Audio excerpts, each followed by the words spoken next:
Aphorism 253.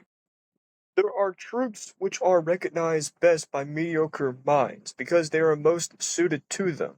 There are truths which possess charm and seductive powers only for mediocre spirits. One is brought up against this perhaps disagreeable proposition just at the moment because the spirit of respectable but mediocre Englishmen, I named Darwin, Mill, and Spencer, is starting to gain ascendancy in the mid-region of European tastes. Who indeed would doubt that it is useful for such spirits to dominate for a while? It would be a mistake to regard exalted spirits who flew off on their own as exceptionally well adapted to identifying, assembling, and making deductions from a host of little common facts. As exceptions, they are, rather from the first, in the in no very unvary in no very favorable position with respect to the rules. After all, they have more to do than merely know something new, namely to be something new, to signify something new, to represent new value.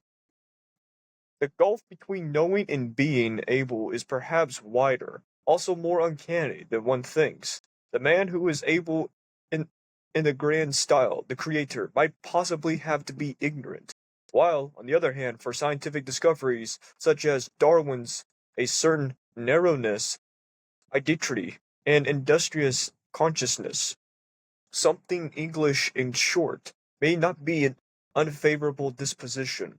Finally, let us not forget that the English, with their profound averageness, have once before brought about a collective depression of the European spirit, that which is called modern ideas, or the ideas of the 18th century, or even French ideas.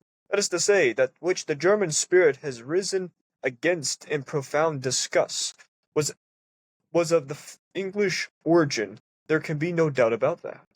The French have been only the apes and actors of these ideas, also their finest soldiers, also, unhappily, their first and most thorough victims. For thought, for Thoreau, the damnable Anglomania of modern ideas, the M. Francisia, has finally grown to so thin and emaciated today one recalls their 16th and 17th centuries, her profound passionate strength, her noble inventiveness, almost without disbelief.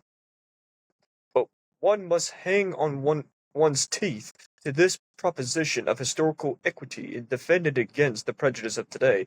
European nobility of feeling, of taste, of custom, in short, nobility in every exalted sense of the word, is the work and an invention of France. European vulgarity, the plebeianism of modern ideas, that of England.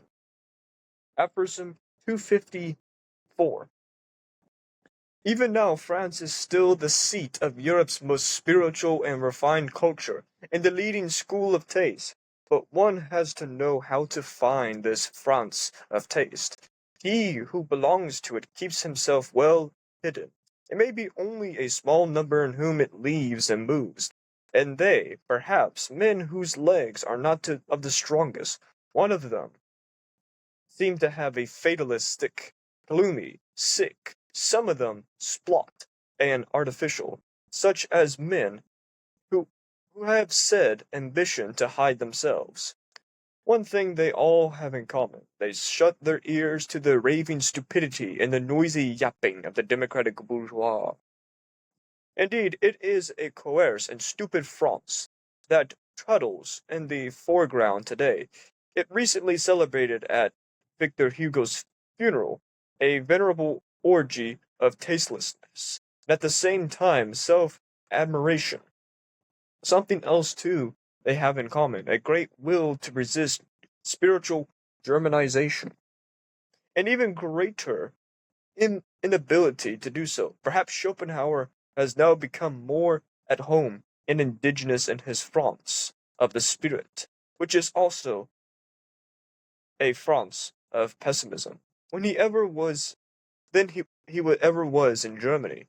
not to speak of Heinrich Heine, who has long since entered into the flesh and blood of the more refined and demanding lyric poets of Paris, or of Hegel, who today in the shape of Tien, that is to say, and that of the first of the living historians, exercises an almost tyrannical influence. As for Richard Wagner, however, the more French music learns to shape itself according to the actual needs of the Aimé Mondre, the, the more will it Wagnerize. That one can safely predict it is doing so sufficiently already. There are nevertheless three things which, despite all voluntary and involuntary Germanization and vulgarization of taste, the French can still today exhibit with pride as their inheritance and possession, and as the indelible mark of their ancient cultural superiority in Europe. Firstly, the capacity for artistic passions, the devotion to form, for which, together with a thousand others, the term l'art pour l'art has been devised. It has been present in France for 300 years, and thanks to their thanks to their respect for the small number, has again and again made possible a kind of literary chamber music not to be found anywhere else in Europe. The second thing by which the French can argue their superiority to the rest of Europe is their ancient, manifold, moralistic culture, by virtue of which one finds an average even in little romance of their papers and chants boulevards de Paris, a psychological sensitivity and curiosity of which in Germany, for example, they have no conception, not to speak of having the thing itself. The Germans lack the couple of centuries of moralistic labor needed for this, and a labor which, as aforesaid, France did not spare itself. He who calls the Germans naive on that account commends them for a fault. The antithesis the antithesis to German inexperience and innocence in voluptuous psychologica, which is not too distinctly related to the boringness of German company, and is the most successful expression of a genuine French curiosity and inventiveness. In this domain, a delicate thrills. One should hear Henri Bellet, that remarkable anticipator and forerunner who ran with Napoleonic tempo through several centuries of the European spirit, as a detector and discoverer of his soul. It needed two generations to overtake him, a divine once more some of the riddles which tormented and delighted him, this strange Epicurean and question mark who was France's last great psychologist. There is yet a third claim to superiority.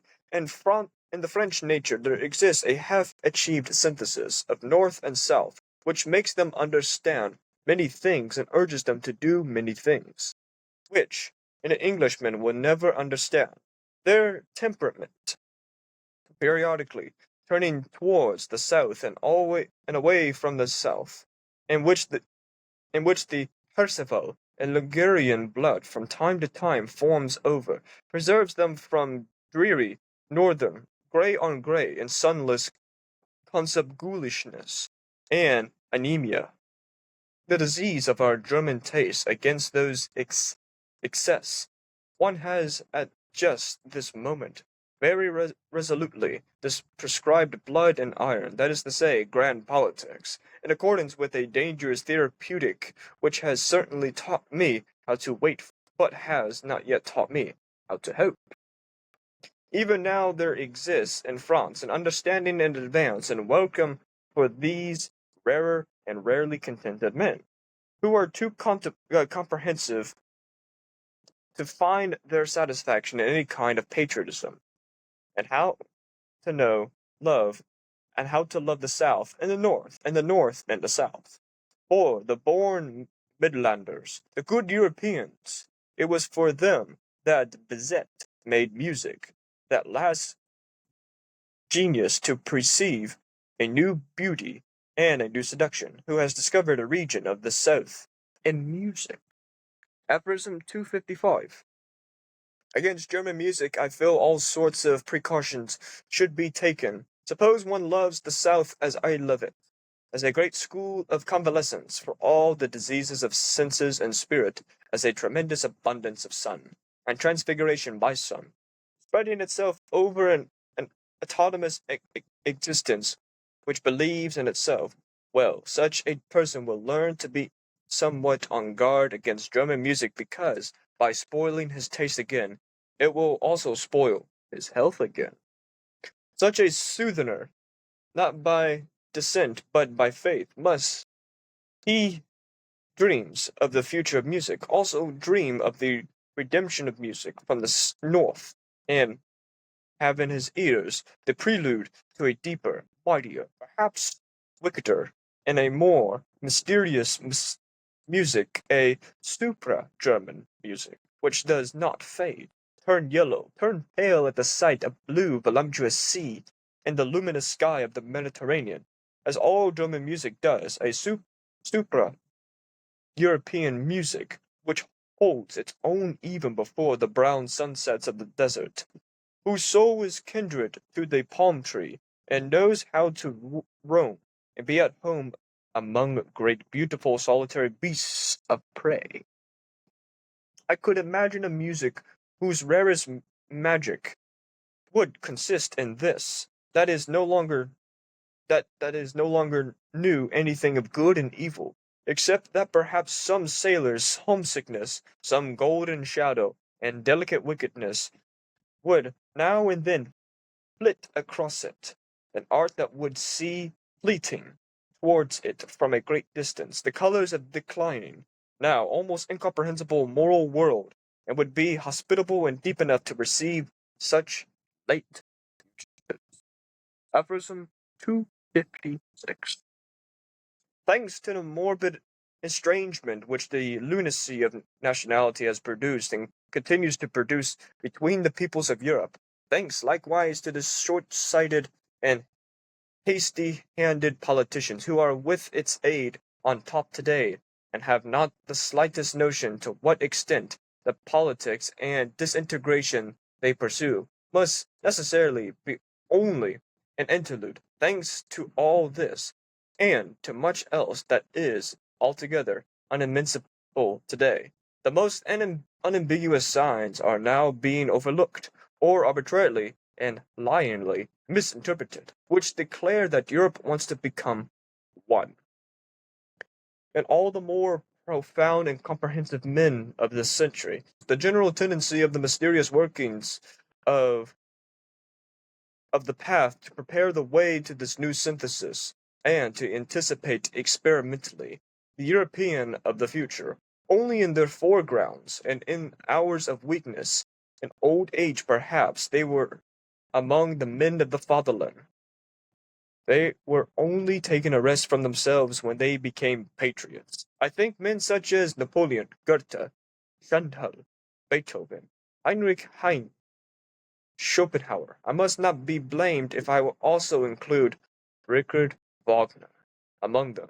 One should not let oneself be misled about him by his own misunderstandings. Geniuses of this sort seldom have the right to be understand themselves, and even less, to be sure, by the unseemly noise with which he is opposed and resisted today in France. The fact none the less remains that French late romanticism of the 40s and Richard Wagner belong most closely and intimately together. They are related, fundamentally related, in all the heights and depths of their needs. It is Europe, the one Europe whose soul forces its way longingly up and out through their manifold and impetuous art. Whither? Into a new light, towards a new sun. But who could express precisely what all these masters of new means of speech themselves did not know how to express clearly? What is certain is that they were tormented by the same storm and stress, that they out to seat in the same way, these last great seekers, one and all, dominated by literature up to their eyes and ears. The first artists formed and cultivated by world literature. Most of them, even writers and poets themselves, and mediators and minglers of the arts and senses, as the musician Wagner belongs among painters, as a poet among musicians, as an artist as such among actors, all in one fanatics for expression at any cost. I call their attention to Delacroix, Wagner's closest relation, one and all great discoverers in the realm of the sublime, also of the ugly, horrible, even greater discoveries and effects in display, and the art of the shop window, one and all talents far beyond their genius. Virtuosos through and through, with uncanny access to everything that seduces, lures, constraints, overwhelms, born enemies of logic and straight lines, constantly hankering after the strange, the exotic, the monstrous, the crooked, the self-contradictory, as human beings do with as human beings are tarantulas of the will. Plebeians risen in the world who knew themselves incapable in their lives and in their works of a noble tempo, a lento. Think of Balzac, for instance, unbridled workers almost destroying themselves through work, autonomous fomenters of moral disorder, ambitious, insatiable men without balance or enjoyment, one and all collapsing and sinking at last before the Christian cross, with every right, for who among them would have been profound or primary enough for a philosophy of anti-Christian? On the whole, an audacious daring, splendidly violent, high-flying type of higher men, who bore others up with them, and let whose let it was their teaching of their century. It is of the century of the mob. The concept higher man let the German friends of Richard Wagner deliberately, whether they are Wagnerians themselves in the form of Germanized art, or whether it is not precisely its distinction that it derives from supra-German sources and impulses, in considering which it should not be underestimated how indispensable Paris was for the cultivation of his type, how the depth of his instinct grew precisely thither at the most decisive time, and how this manner, whole manner to say, of appearance and self apotheosis could perfect itself only by seeking in a French socialist model. Perhaps a subtler comparison will rival that to the credit of Richard Wagner's German spirit. He fashioned stronger, more daring, more severe, and more elevated things than the 19th century Frenchman has ever done. Thanks to the circumstance that we Germans are still closer to barbarism than the French. Perhaps the most remarkable thing Wagner created is even inaccessible, intimidable to the entire, so late Latin race, forever and not only for the present, the future of Siegfried, that very free human being who had indeed been much too free, too hard, too cheerful, too healthy, too anti-Catholic for the taste of peoples of the ancient, mellow culture. He may even have been a sin against romanticism, this anti-romantic Siegfried. Well, Wagner aptly atoned for this sin in his old melancholy days when, anticipating a taste which has since become political, he began with the religious vehemence characteristic of him, if not to walk, at any rate to preach the road to Rome. Let these last words shall not be misunderstood. I shall call to my aid a few powerful rhymes, which will reveal what I mean, less to a less refined ears too, what I object to the late Wagner and his Parsifal music. Is this still German? From German heart, this sultry utterance. Of German body, this self-laceration. German, this alto priest prostration. This incense perfumed stimulation. German this reeling, stumbling and tumbling, this muddy booming, bim bam bumbling, this nunnish ogling of our bell chiming, this false ecstatic higher than heaven climbing. Is this still German? Reflect. Now, then your answer frame. For what you hear is Rome, Rome's faith in all but name. Welcome, everyone, to a prolonged and finale of Part 8, Peoples and Fatherlands. And we'll continue the originated schedule for next week. 2 videos per week, or plus, depending upon my desire. What Nietzsche is discussing this entire time is what we've previously discussed, so I'm not using the source of the book today. Or work, to say. Contradicting myself from previous times. I was adamant previous times of saying this is a piece of work. I shall not call it this work. A piece of paper that's in a book. Calm yourself, Gregory.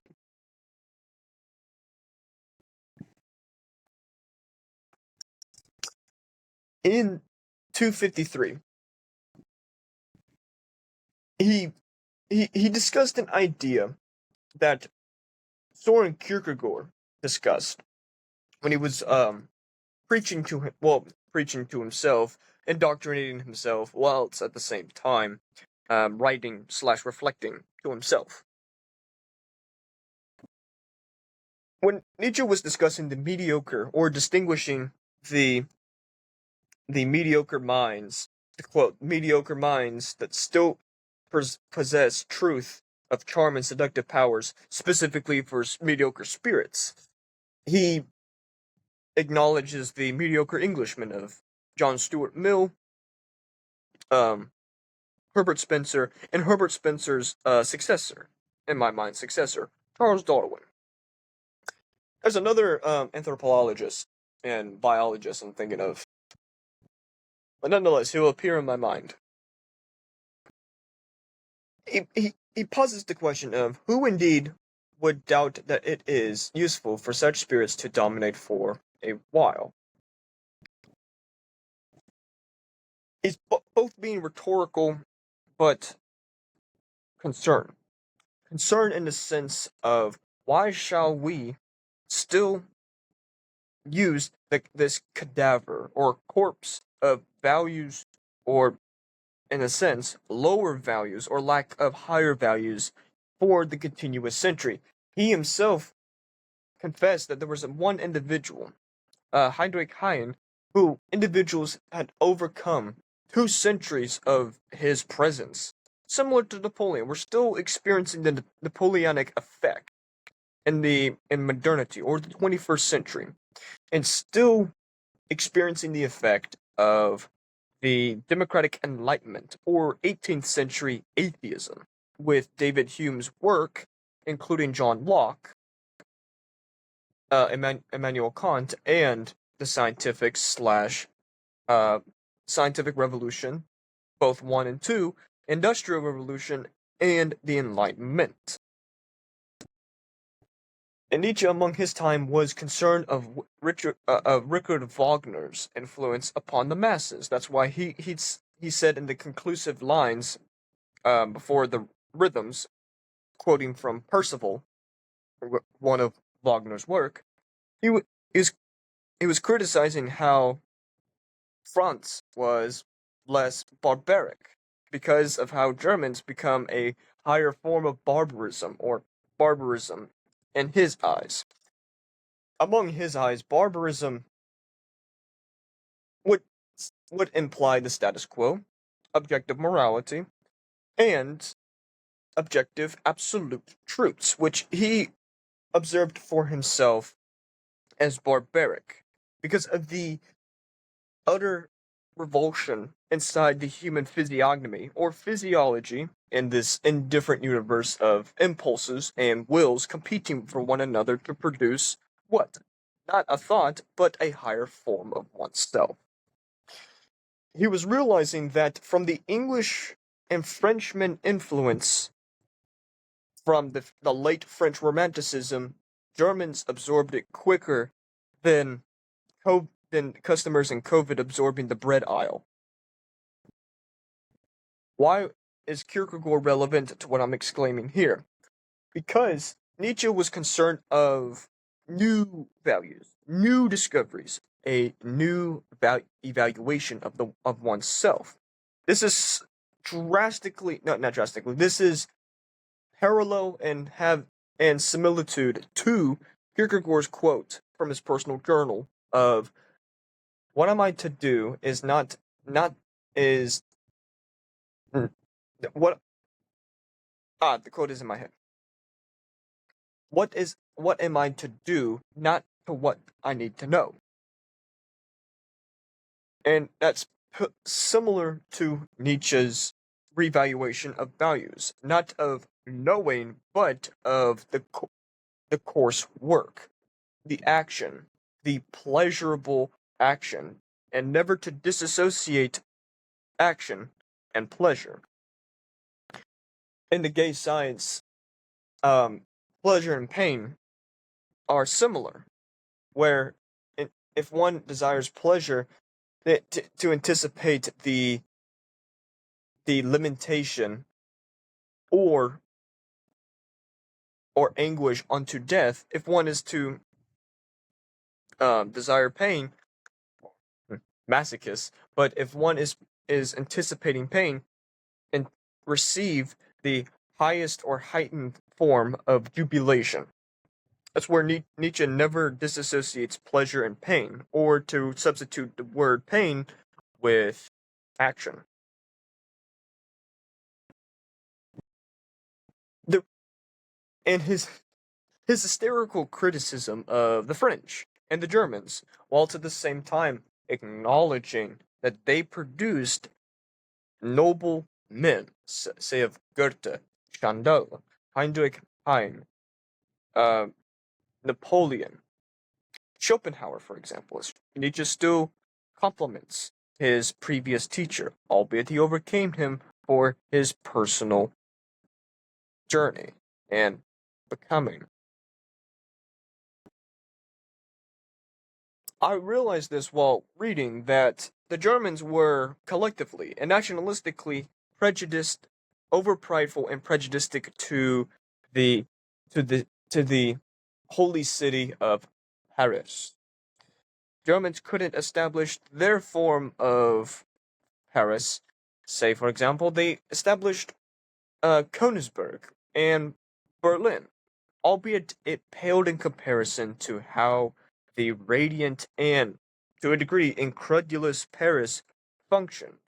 That's why Nietzsche was criticizing Wagner to the March to Rome, aka to establish to establish a unity, a one Europe underneath one cross, one nation, one moral.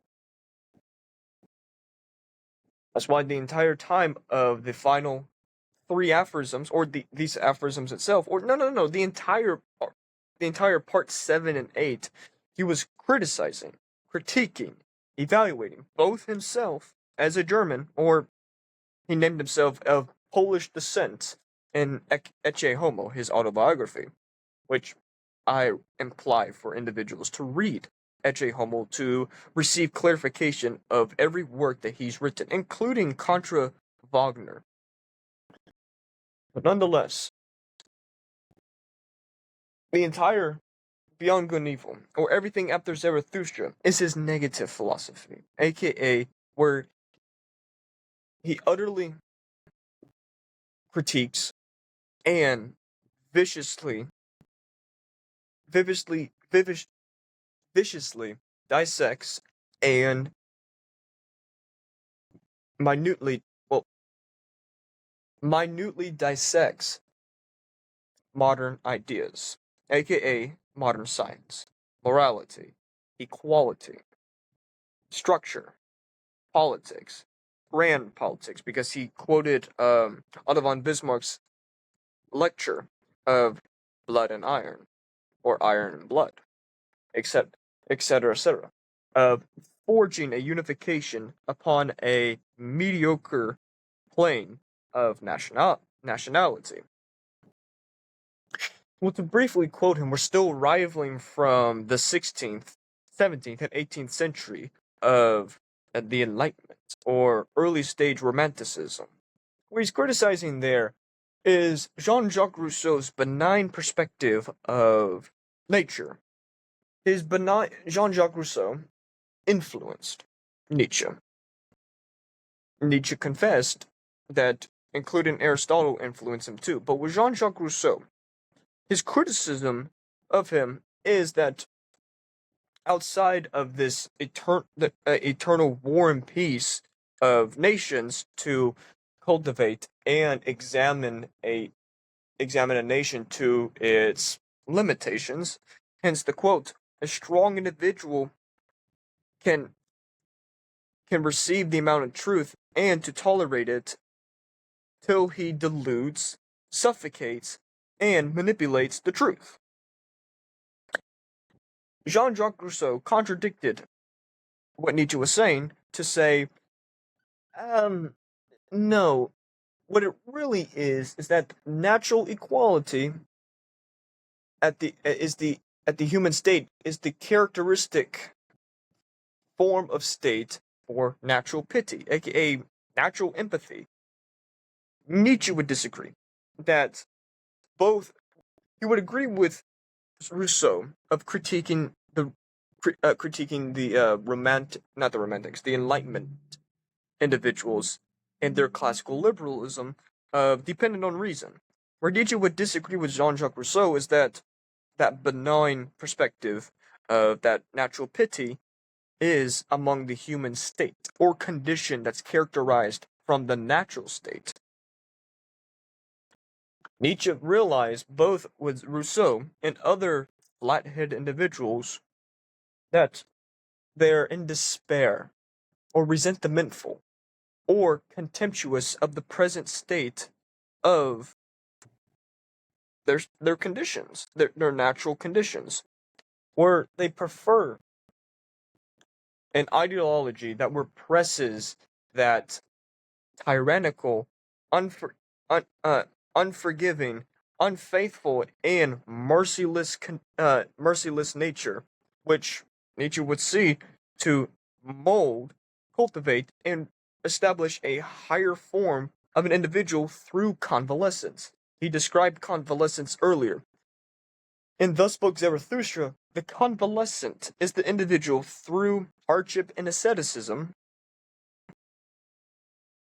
convalesces from the final solitude through self-transformation, aka the art of dying. The illustration is that an individual is on an island between desolate between two seas, and they yell boisterously to the top of their lungs in convalescence because they're in toil and tribulation of not escaping or being with themselves, or in the case of what Nietzsche is saying, being repulsive to the present conditions. But this convalescent is adoring the present conditions. And he wrote in Aphorism 255 of Sea Voyage. And he's discussed sea voyages previously. In the gay science, almost every singular aphorism in book 1, 2, 3, 4, and 5, he's discussing sea voyages, including Christopher Columbus, thunderous storms, treacherous tides, etc., etc. He's using poetic and lyrical style to describe the city of Genoa that he was a resident in, and whilst his daily walk on the beach or in the premise or observing outside his window, he's desiring the revaluation of values of grabbing the helm and sailing to an accelerated pace past morality.